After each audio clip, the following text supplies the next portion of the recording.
everyone, and welcome back to my channel. So today I'm going to be sharing with you all about how to run centers or rotations in your classroom. For those of you that are new to my channel, welcome. My name is Hannah and I am a first year kindergarten teacher right now in Maryland.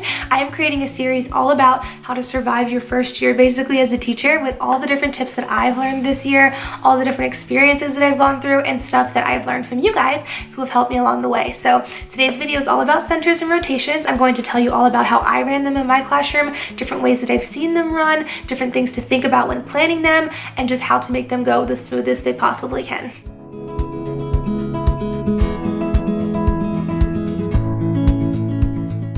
Okay, so I'm going to try not to make this video super long, but I have a lot of stuff that I could say. But I'm going to go ahead and start off with telling you how I basically ran my centers in my classroom, and then we'll get into the things that you should think about and how you can come up with your own procedure for running your own centers. So in my kindergarten classroom, we actually use centers in 3 subjects a day. So we used them in ELA, we used them in phonics, and we used them in math. So I ran them all kind of a little bit differently, but based off the same approach, so I'll talk about that. So my math and ELA centers, I basically had them do must-dos and may-dos. And if you don't know what that is, I gave them activities that they must complete. Those were their must-dos. And then after that, they were able to go pick the may-dos. And it was okay if they didn't complete all the may-dos. It was more of a choice-based thing, and they kind of got to decide what they wanted to work on and how they wanted to continue their learning. So it wasn't a big deal if they didn't finish it, but the must-dos were things that they had to finish that day. So I'm gonna try my best to show you pictures of how I displayed my charts and stuff for showing kids where they were going for centers. I cannot get into my classroom to take pictures of these things,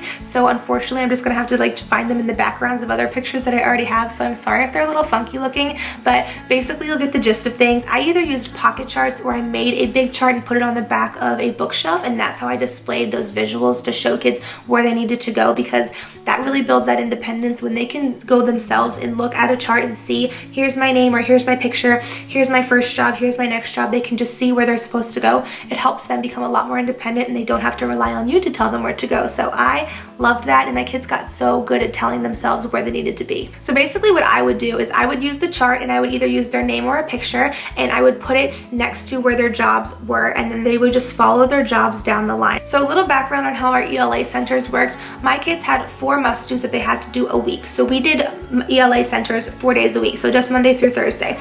So they had 4 centers they had to go to, so they went to 1 must-do a day, and then the rest of them after that were may-dos. So when they rotated their must-dos, so every day they would start with their group, and their group was the same every day, because I based their groups off of their guided reading groups, so that when it became their small group rotation day, then they were already with the people that are on their same skill level, and it worked out really well for that.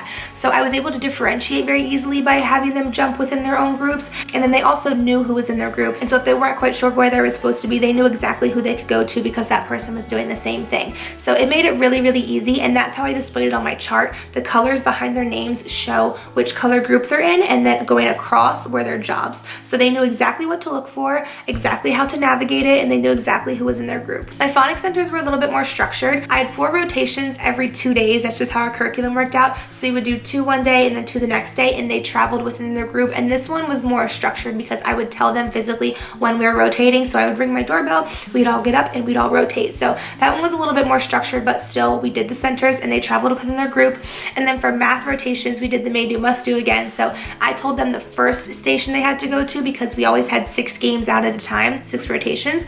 And so I told them the first one they had to go to, because our math curriculum often had observational assessments that I needed to see kids playing certain games to see certain skills. So if I told them where to go first, I could make sure that I got those observations in, and then after they were done that first game, and then they could pick where they wanted to go. So that's a very general idea of how I ran my centers in my classroom. I could go into so much more detail about this, but I just feel like there's so much to say. But I do want to share with you some things that you should be thinking about when you're trying to come up with rotations and centers in your own classroom. So the first thing you really want to think about is, number one, what grade am I teaching? And I know that's a silly question, but it really does matter, because centers and rotations can look so different across grade levels.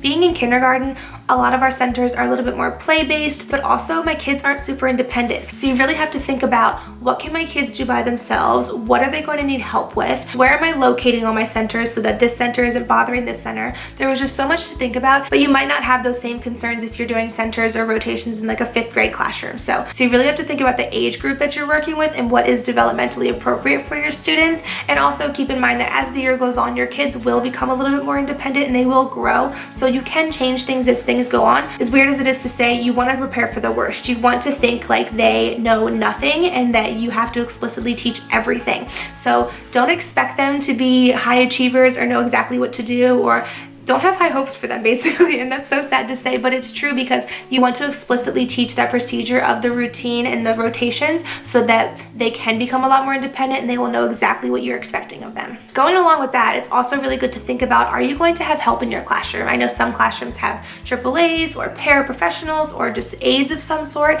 and that's another person that's super helpful. If you have another adult that you can utilize, think about where the most beneficial place to put them would be. Whenever I had a helper, I would either put her with my lowest group, who I just knew they were going to need a little bit extra help or push to keep going, or I would put her at a specific center if that week that center just seemed a little bit difficult for everyone, or there was a lot of directions, or maybe there was a piece that just needed an adult's help. I would have her sit with that group. Having extra hands is awesome, so use it to the best of your ability. Okay, the next thing to think about is your display for your rotation. And this was something that I did change a lot throughout my year, especially because we got a new curriculum mid-year, and then other times I just thought that I could always make something better. But I really think that having a visual display is so important because it does help kids become independent. It's something that they can walk right up to, look at it, read it themselves, know exactly where they're supposed to be, and go without even asking you. So whether this is something you put up on a whiteboard or something you put up on a bookshelf or a pocket chart, or maybe you even put it up on your projector, it's just something that's there that the kids can keep referencing and is very easy to read. I use a lot of visuals and less words on mine because I teach kindergarten, so it was very user-friendly for all of my kids,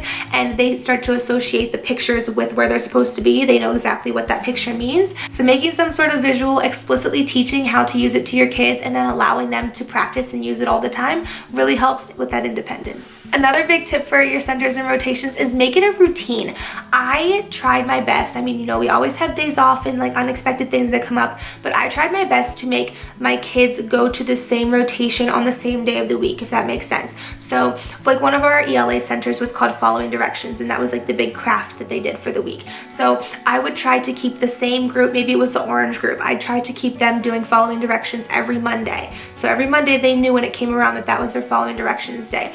Now yes, some days it changed because we had days off and everything, but for the most part it worked really well and they knew what to expect. It got to a point where they knew, oh, tomorrow's Tuesday, I get to go to the ABC Center, and they would kind of get excited about it and just help them prepare. Something else to think about is the time frame that you have for your centers. This is something that I struggled a lot with too, because when you have rotations, especially ones that everyone's moving at the same time, like my phonics rotations, when we all got up at the same time and moved, it's hard sometimes to come up with a number of rotations that are all going to take the same amount of time, because number one, kids have different skill levels and they move at different paces. Number two, some activities just don't take as long, some might take longer. You just have to think about, okay, what are they doing? How long is this going to take? And what are we going to do when they're finished and the next group isn't finished? So thinking about the time frame that you have to work with and trying to come up with activities that either are kind of comparable in the amount of time that they take, or thinking about a system where maybe you allow the kids to get up and move as they finish, because that will help them work on their own time and not waste time if they're sitting there waiting for other kids to finish,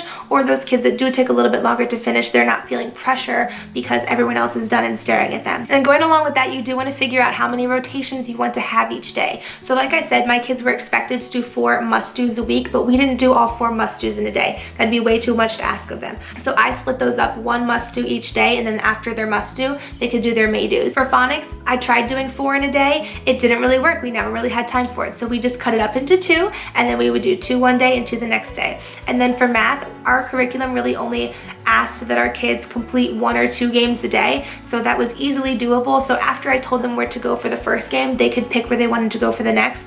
I was okay with it because they were all math games, they were all skills that we were learning, so none of it was like taking it easy or lollygagging or anything. So it really just depends on what your centers and activities are. All right, you guys, so that is all the tips that I have right now for my centers and rotations. I hope this video made sense to you. I know it was a little all over the place. This is like such a hard but broad topic to talk about, and probably next year when I actually get into my classroom and set things up again, I'll be able to make better, more in-depth videos on how I show my centers and how I store my centers and all that kind of stuff, because I could go on forever about this, but I didn't want this video to be super long, so hopefully it was helpful. Let me know if it was, and give it a thumbs up to let me know. And if you are not subscribed yet, come join our little family and subscribe so that you can get notifications when more videos are posted, and you can see all the other videos in my Surviving the First Year series, because I have learned so much this first year from teaching, and I would love to share all of my new knowledge with you guys. So thanks so much for watching, and I will talk to you in the next video.